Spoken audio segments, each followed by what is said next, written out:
Hey, what's going on, guys? This is day number 5 of my 30-day challenge to upload one video every single day on the channel. So today, the gameplay I will be showing you guys will be of TF Annie Katarina, and the topic for today is talking about reverts that not only me, because I do have a guest today that we want to see come back into the game. So as you guys just heard, obviously I do have a guest today. I literally said it and then I said it and then I didn't introduce the person, so let me introduce them. So today I do have Ray active with me today. What's going on, Ray? What's going on? I'm good. So I don't know about you, but I'm definitely ready to talk about my list of cards that I definitely want to see come back into Legends of Runeterra. I did like the little dialogue that we had before we started the video, because we were able to make actually materialize a list and then go over our list, and we did have a lot of similarities actually. I mean, don't get me wrong, we had like some that were like different, obviously, but I think along the lines we're kind of thinking like same kind of aspects of things that we want back in the game, which is cool. Yep. But yeah, so those are the things that we're going to be talking about in the video. That's the things that are going to be going on. But of course, before we get into the video, I have to obviously let you guys know about the Mystic Shot weekly tournaments that are happening every single Tuesday, 7:30 p.m. Eastern Standard Time. And that, I think that's pretty much all my announcements. Honestly, I'm honestly really hyped to talk about the changes that I want to see come to the game. So Ray, did you want to talk about things that we have different first, or things that we are basically that we agree on? Let's go on the things that we had different first. Actually, let's go on the things that separate our lists. Okay. So things that we had different. I do see Kennen on your list, which I'm actually really hyped to hear why you want Kennen back. Kennen is on my list. For anybody that does watch me, that does know me, they know I'm a very big fan of the Black Flame and Ionia when it gets real tricky. I'm not a big fan of the deny and the combat tricks, but when it gets real weird and recall-y tricky, I'm kind of here for it. There was a small buff they gave to Kennen right before, I believe, patch 3.14, where he got, what was it? His Mark of the Storm. Yeah, the Mark of the Storm went up to 3 damage instead of 2. And that's the referred I want back. I couldn't put the actual Mark of the Storm up on the list right here, but I want the Mark of the Storm to come back up to 3. I feel like it deals with still a decent amount of the meta. You going up from 2 to 3, having to deal or to use the 2 spells to deal that much. You're not putting yourself in a crazy far ahead position all the time. And even playing the deck and somebody who knows a lot of the ins and outs of the deck, you end up wanting to spread out the marks anyway and not always get that 3 damage or the 2 damage that it is now. True. So this way you can deal with, if you bring it back up to 3, you can deal with things like, Ezreal, you can, like... Aphelios. Yeah. True. Yeah. Just like three basically. I can kind of agree with that to a certain extent, because I think the only thing that's really stopping Kennen from like being able to deal 3 is just the simple fact that Ezreal exists in the game. Like, honestly, like without Ezreal in the game, I'm actually just straight up fine with it. But the problem is that Ezreal exists, honestly. Like, if Ezreal gets rotated out, I could definitely instantly see that change coming into the game. Honestly. And honestly, I'd love that idea. Honestly, I think I've been kind of preaching this for a little bit. I think Ezreal needs to be kind of reimagined, maybe, because we see this kind of cycle with Ezreal where, you know, a spell-based champion, Seraphine or Aphelios or whoever, comes into the game, and, you know, every 2-3 patches, and then Ezreal breaks the game every 2-3 patches.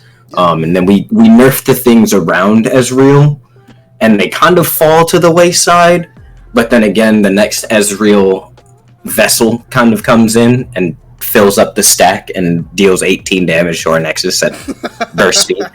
I do agree that Ezreal might need to be reimagined.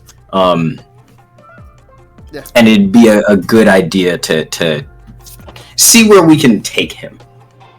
Yeah, I could definitely see that happening, but I think overall, if we talk about Ezreal, I think the 9 times out of 10 was gonna end up happening to Ezreal is just gonna rotate him out. That they're just gonna rotate him out like TF probably, and then then in that time when Ezreal's not here, I think Kennen's Mark of the Storm could definitely do 3 damage, 100%. So that'd be interesting. I'm. It's interesting to think about a world because, of course, we know the 3 champions they intend to cycle out. Yeah. Vladimir, TF, Aurelia. Yeah. But they did say they were still thinking of more. It's fun to imagine worlds where they have rotated out really popular champions just to see how the rest of the game can survive, like Ezreal, or like even Heimerdinger or something. Like, I feel like Heimerdinger sits in this weird position sometimes where it's like spell-based decks get really good. You know, you see Heimerdinger Nora, or you see Heimerdinger Senna sometimes, and it's just because of the value that he dumps out, he's, you know, a good champion in the meta, but because Ezreal does it better and he's still in the same region, there's no reason not to do it with Ezreal. Yeah. So it'd be fun to imagine the game without Ezreal to see like how the rest of P and Z would survive, or how the rest of the Runeterra game would survive. Yeah, I think it's definitely something to think about. But to reel us back into our list, so Kennen was one of your differences, but actually Kennen is actually Mark of the Storm. Correct. My list, our first difference is actually another champion that actually people on Twitter were asking for. Draven. Mm-hmm. People love this guy. People love this guy. So, the reason why I was personally, I feel like he's just a throw-in at this point. Like, whenever you think about changes that you want to come back to the game, I feel like if you've been playing the game since beta, I feel like you just have to talk about Draven. I feel like it's so hard not to talk about Draven. I agree. The biggest reason why I threw him back on this list is because I think that aggro is in a very weird position right now without a very solid 3-drop. I mean, maybe it's just me being aggro brain, I want to kill you, but I feel like without a solid 3-drop, aggro has been in a very weird position. And I feel like it's always taken, like, I know MF is like decent, but she doesn't bring to the table what Draven does. And I think Draven just does what he does so goddamn well. And I think he like completes so many archetypes, and it sucks that he does that, but it's like a good thing and a bad thing at the same time. So I don't know. I think 3-3 Draven is solid. It's good, but I don't think it's broken. And I don't know if it needed to get nerfed, even when it did get nerfed. I'll be honest. So this is gonna be one where I kind of disagree. Twitter, Lord Twitter does not faze me on the Draven claims. I do agree that discard's in a very, very weird spot right now, just because it's gone back to Jinx Lulu kind of, and like Jinx like not TF, Jinx Echo. Mm-hmm. So I do agree, when you're not running Noxus at all in the discard archetype, it is a very weird archetype. And who knows, maybe bringing Draven back up to his 3 HP so he doesn't get pinged off does actually help it not sit in a very, very weird space. But we see, at least I believe, sometimes the issue with Draven is the same issue that kind of Ezreal has. Like when he's real good, or not Ezreal, I'm sorry, Jinx. When Jinx is real good, she kind of runs through the meta. We saw it with Champion Strength, and like decks like that, when she kind of got that buff where she creates the Super Mega Death Rocket on the turn that she levels up. Mm-hmm. I think those two working in tandem, like the Jinx buff plus bringing Draven back up to 3 HP, sets discard at a way higher level. And maybe it deserves to be there. Again, I'm just a little biased because I am not a discard player, but that does kind of go in line with another one of our discrepancies is the Lost Soul. Lost Soul is the discard 8-drop that creates the Twin Blade Revenant. Mm-hmm. And the revert that I want to see back, this is another one that's kind of like Kennen. It's not the card itself that ever got changed, but the card that it creates that got changed. I wanted to see the Twin Blade Revenant come back to having Challenger instead of just Fearsome. Woo, that's a hot change. Exactly. It is a real hot change, and I know it is. I know people will hear that and they'll be like, I don't think so. I want my Seraphine to survive on the board. I want my Vayne to survive on the board. And hell no, you shouldn't just get... But I think it'd be a good change for discard. I've said this a couple times. I think discard, like you said, sits in a weird place a lot of the time. They released Rumble and Scion to try and kind of give it a little bit more, and still they don't really see a lot of play. Like Scion ran through the meta because he was just a big, beefy unit at one point, and it was just like, well, if I can make it to Scion, you lose the game. Yeah, exactly. Now having to play through the game and still getting to Scion and it not meaning anything, at least with the Lost Soul how it was, you can at least kind of stabilize out the rest of the game before you're getting to your late game hammer. Mm-hmm. And so because of that, I actually do think the Draven change wouldn't be terrible, but I think then you would need to see a change to Jinx, because if you're buffing Draven to try and bring back things like Draven Scion or Draven Rumble, there's inevitably going to be the resurgence of Draven Jinx, just because they're two way strong champions right now. True. So I don't know. I if we're gonna bring Draven back up to 3, if we're gonna bring Draven up to a 3/3, I want to see Jinx as a 4/2. Yeah. And we know that they can. We know 4-cost 4/2s can survive in the meta. We see Echo. And Echo, again, kind of does well. He's nothing too crazy. He can, yes, get pinged off, and that's an issue with being 2 HP. But they're not broken, but they're not played at all. They're not just completely dead in the meta.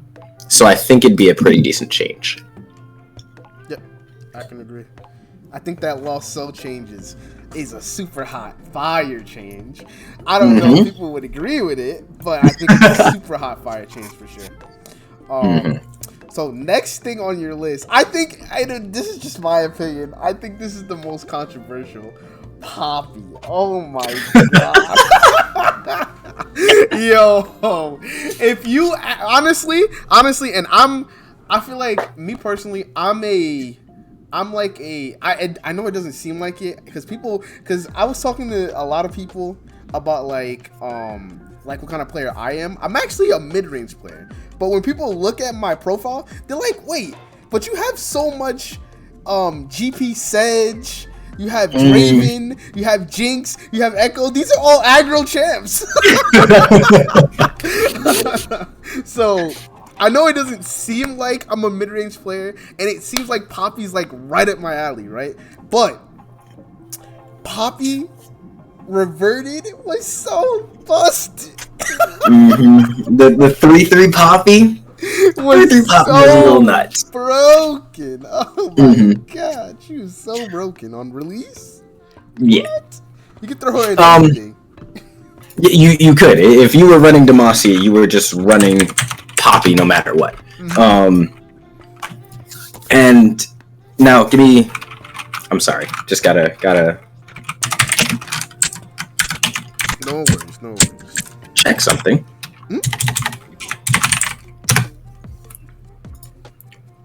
So what revert of Poppy would you want? So. Or what change? Or what got it. My bad. So Poppy originally was 4 damage, right? When she, I'm pretty Poppy was originally 4 damage. She was a 4/3 that went up to a 5/4, which was nuts. I don't think she should be that far ahead, but in the interim, at one point they saw if she could survive as a 3/3, and that's where I think we can bring her back to. So making Poppy exactly a 4-mana 3/3 that when she attacks she becomes a 4/4, because I think then you have Poppy who can survive in the meta kind of on her own. She still needs a whole lot more help. She's not anywhere near the 4-cost 4/3 that she was. But you also get the chance to see her in more things like in Vayne decks. If you want to build like a Poppy Vayne kind of like tumble spamming deck that we see now, and just giving Poppy that extra boost. Like imagine Poppy with the Darkened Harp. Poppy kind of can run through a meta if she's just got the Darkened Harp on her. That's true. And just bring her back up to a 3/3, so she's a 4-cost 5/3. Now, yes, a 4-cost 5/3 with quick attack.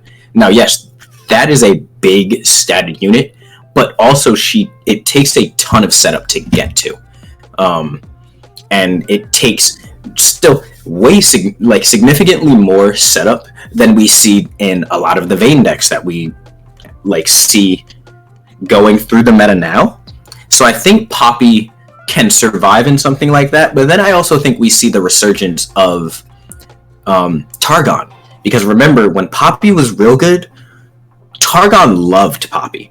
Taric loved Poppy specifically, and excuse me, Targon loved Poppy specifically, but I also think Kale, with the release of Kale would love Poppy as well, because any unit that now attacks with Poppy and gets the buff also gives a Kale proc.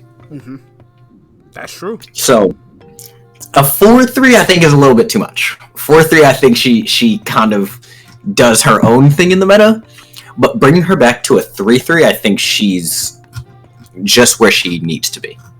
Okay. I could agree with that. I could live with that. All right, guys, don't explode. The internet isn't gonna explode. All right, Poppy isn't going back to a 3-mana 4/3. All right. No. That was insanity. I don't even understand how she even made it out like that. I'm gonna be honest. Listen, there's a lot of things and changes that I am not sure exactly how they make it out, but hey, they make it out. All right, but next on my list is Grand Plaza.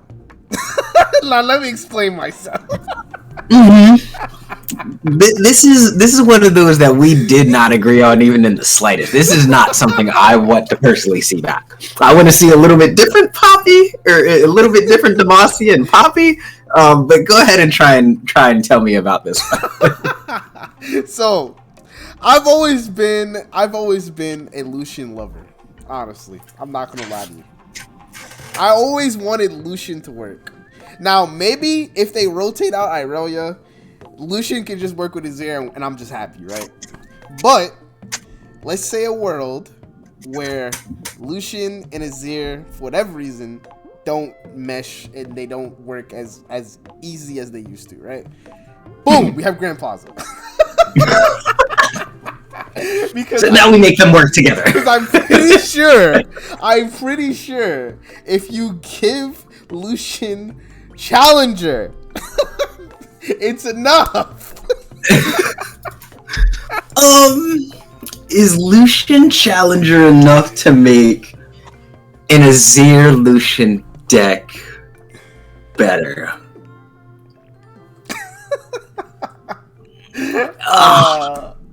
I want to say. See, and this is the issue, right? I want to say the +1 and Challenger would be more than enough, honestly. I was about to say it's way more than enough, but I think we've got to also acknowledge what else can come of that. True. A lot of different decks. A lot. Yeah, a lot of really weird Demacia decks, and then Demacia kind of gets free control out of this. True. Which is a little bit weird. Now it's only one turn that you get it, so I'm sorry, just refresh my memory. Is Grand Plaza a grant or a give? It's a give. It is a give. Okay, so yeah, it's one turn of value. Yeah, so the +1, and the Challenger is for the round. Got it. Yeah, I can't. I don't know. See, and here's why I'm struggling to agree with you, but I do agree with you a little bit, because you mentioned my queen Aurelia. I absolutely love the champion. I played a ton of Azir Aurelia after it got its changes. I took a break from the game during that specific meta, but it came back. It kind of had a little resurgence. Yeah. And I picked it up, and I was like, wow, this is the deck for me. I don't like the free attacking that Vayne does, but Blade Dancing is exactly what I need. So, with that being said, of course, I am very, very sad that Aurelia is being rotated out. So maybe we do need something to kind of give Azir a new place, because I don't want to see Azir just in mono Shurima, because we see how that deck just ends up kind of falling out of the meta when something that can go, faster than doing something on like turn 4 or 5 just beats out mono Shurima kind of for free. Yeah. So I can see it. I just it's hard to see a world where they just revert this card. Yeah, it's hard to see Riot being like, you know what, Grand Plaza was something wrong, and we gotta change that. Yeah, no. This one is literally just on the list because I like Lucian. I want him to be a champ, and I think this is like the little push over the mountain that I think Lucian needs. Honestly, fair. That's literally it. That's the only reason why this card is on the list, actually. Because I think Grand Plaza, the issue is just like what you said. It gives Demacia control, which is so goddamn hard to actually stop, because it's like it's like every turn I play this big card that has big stats and it trades heavily into your card. Now you no longer have any cards on the board. It's like, what are you even supposed to do? Exactly. And it's like, and then on top of that, you build decks with Grand Plaza, and this is the part that I actually hate about this card, is that you build decks with Grand Plaza, and sometimes you open it, and the other times that you don't, your deck doesn't do anything. Yeah, then your deck's just absolutely useless because now you're just playing Demacia. Yeah. It's like, I don't know what I'm supposed to do now. Useless. Your deck is actually useless. So that's the problem with this card. And I think the biggest issue with cards like this, like Grant Plaza, is like there's only negative to not having them in your hand and on the board. And it sucks that cards like this can't exist. But it is what it is. I don't know. It is what it is. It is what it is. I like it. I enjoyed it. I liked playing Lucian with it. I definitely into a lot of LP, but I enjoyed the combos that I got off with it. My only reason behind maybe wanting to bring this back, and you know, it maybe being a good idea to bring this back is actually not for Lucian, but for Jarvan, Garen, and Elites. Because a big problem with like Jarvan, Garen is like the level up for Jarvan is having your units survive blocks from the enemy opponent or from enemy blockers. And the opponent sees that and they're like, okay, well, I'm just not going to block your units, and I'll just either kill your unit and make sure that I can kill your unit in a single go, or I'm just not blocking. And then Jarvan sits in your hand at 1 out of 3, and you just never level him up. With this, and you can now say, listen, you have to block me. I have to be getting my Jarvan's what's it called? Level up progress? Yeah. Which I think actually makes him I'm not gonna say viable. Semi-decent. I'm gonna say it makes him playable. It makes him exactly. It makes him playable. Which is decent. But it's something. Like I think we both said the biggest issue is that it gives Demacia control, and I don't know if that's good for the game, I'll be honest. Yeah. Listen, they've got more than enough single-sided strikes already. I don't need them pulling my units into combat anymore. True. All right. So next card on my list, I'll go down the two that I have that are left that are different. And then we can go over the last two of yours. So the last two that I have are Papergraph Dragon. I know people hate the shit out of this card, but I actually enjoyed it with Fizz Ribbon and Targon's Peak. So I will talk about Targon's Peak first because I love this card. Okay. So I don't understand how we're living in a world where Bar is 6 mana and Targon Peak is 6 mana. That's my case. I'm leaving it right there. No cap. I can't even understand. I can't fathom a world that we're living in that Targon Peak is 6 mana and Bar is 6 mana. That don't make no sense to me. I 100% agree with you. This one was hard for me to agree with you, because again, just a personal bias. You love this card. I hate this card. I swear. And now I've never played it. I've never played it for myself, so I never get the good draws from it. But I feel like whenever I play into this card, the 0 cost that I get on my unit or my spell is always my like 1 cost spell in hand or my 2 cost spell in hand, and I'm like, I didn't need this. Like, I know this was for you, but like you didn't have to give me the spell reduction. Oh man, yeah. I think that's the biggest thing that made this card get nerfed is that even though it does give the opponent some kind of counterplay or advantage, it's like 9 times out of 10 you're not giving them Runation at 0 mana. Like, no.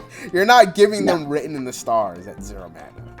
Like, you're not giving them like a Trendermere or something, right? Like, you're usually giving them like some low mana card while I'm getting Feel the Rush, right? So exactly. You get Feel the Rush while I get lead and follow, Notify, a twin discipline. You know, it's crazy actually how many times I've been playing like Demacia, or not Demacia, Ionia into that, and it's like, I've got a deny in hand. You can hit the denied. Nope, you hit the twin disciplines, and now I'm just real screwed. Oh my god, yeah. I don't know. It's definitely, I'll say it's definitely crazy in that regards. But I think this card is literally the epitome of like an amazing, crazy moment. And maybe that's just me, but I think that this card deserves to exist. And at 6 I can agree with you. I don't think this card can exist. Honestly. I was about to say, I can agree with you. Again, I have a very personal bias against this card, but I do think it provides a win con in the game that's not incredibly unhealthy. Now, trust me, you dropping this on 6 into Buried in Ice on 7 into Field Rush on 8, if you hit those very, very, very, very specific draws, it may seem unhealthy for the game.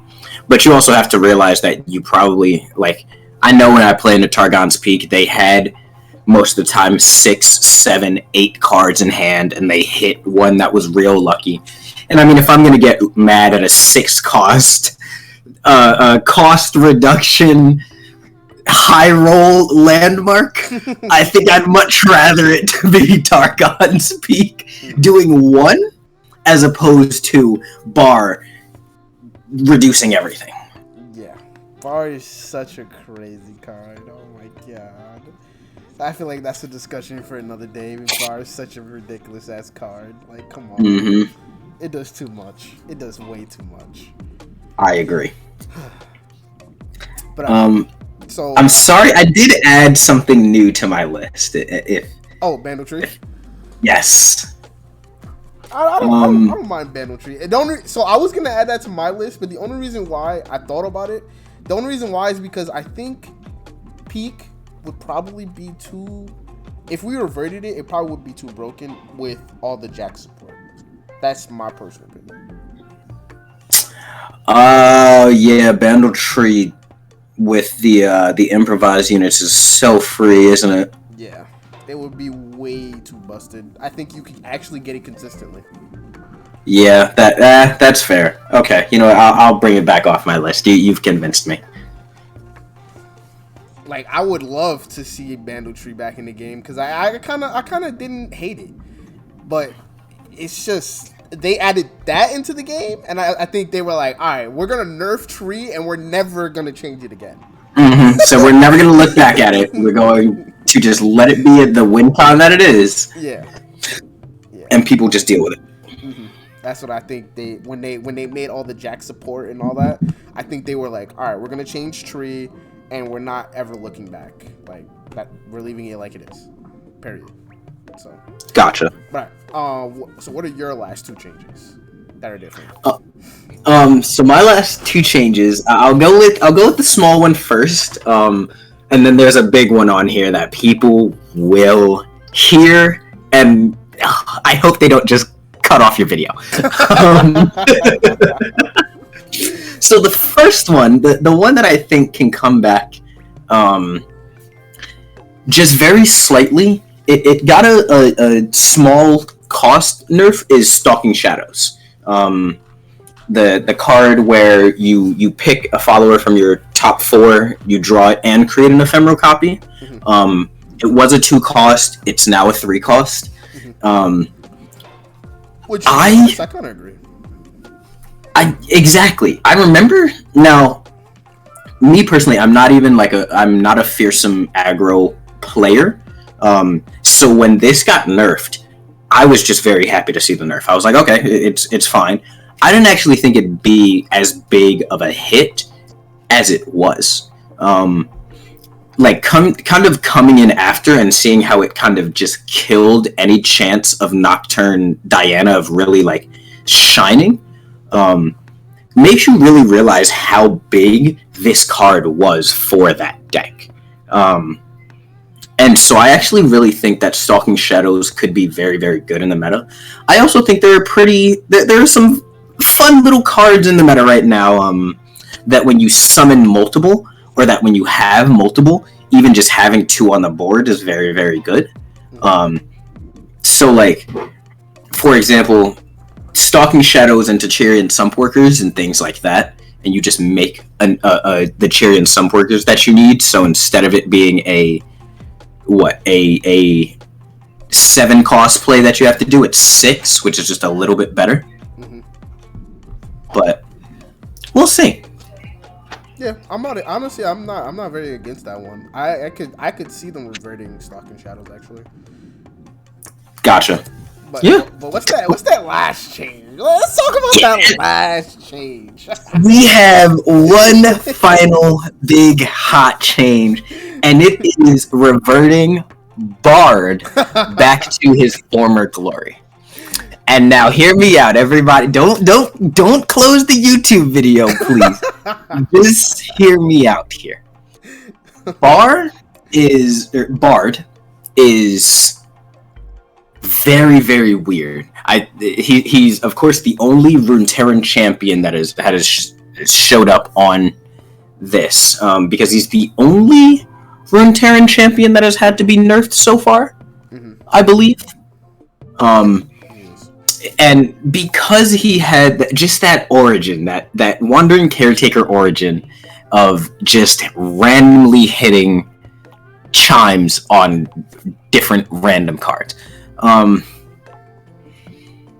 I feel like, again, the making it or setting the chimes to only start when you have 3 mana really, really, really hurt this guy. It almost made him non-existent. You now maybe see the chime followers, like you see Esmus and you see what's the other one called? Bird the Bellringer. Yeah.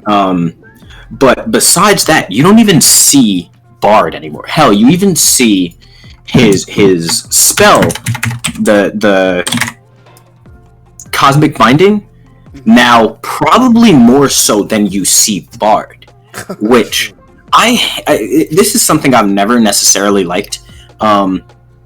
Seeing a unit's support used for entirely different stuff besides them. Like, we saw Bird and Esmus show up in the Zoe Teemo elusives deck, and it was only because you have 4 elusive cards in your hand, so when you play Bird, it doesn't matter what the chime hits, you're just having a bigger elusive unit, which kind of feels bad no matter what. 100%. But the reason I would like personally to have Bard back is because he deals very well with, I think, the top 2, even maybe the top 3 decks on the ladder. The top 2 being Seraphine, Ezreal, and Aatrox Vayne lists. The amount of stats that Bard can kind of give to units and give to the followers around him actually makes it so that the Aatrox decks can't play so solitaire, or like Seraphine decks can't just ping off all your units, because now instead of them being 1 and 2 HP units, they're 3 and 4 HP units, which I think makes a big difference. And again, Bard, to get a crazy amount of chimes in your deck, you have to be attacking with him. You have to be, dropping the cards that create chimes. You have to be, like, just in general, going on throughout the game. So I think, like, the fact that you only get 8 out of 10 turns, or, if you only go to turn 10 or mana 10, only getting 8 out of 10 turns and getting 24 chimes on your deck, as opposed to getting all 10 turns and getting the 30 chimes in your deck, way different. Very vastly different. And we see games and matchups going into very, very much longer bouts, Bard got his big nerf because of Alawi, and that Alawi Bard would be ending games on turn 4 and 5. The only decks we see ending games on turn 4 and 5 now are things like Jin Annie, are things like TF, MFTF Pirates, which are things that always have ended the game on turn 4 and 5. And they only end the game on turn 4 and 5 if you are A, playing into them and you have no interaction with them, or B, they hit the absolute nuts and they had, 3 1-drops in opening hand and drew into a 2-drop and 2 more 1-drops. And then they're turn 4 and 5. Mm-hmm. Which again, super high roll, and it's not as oppressive as Bard can even be. Or Bard is not as oppressive as they can even be. Okay. I'm hearing it. That's a good argument, honestly. Basically, your argument is pretty much Bard would be good into the meta, and he's not as oppressive as a lot of these aggro decks. This is part 1. We'll see everybody in part 2 tomorrow. That's it. Peace out.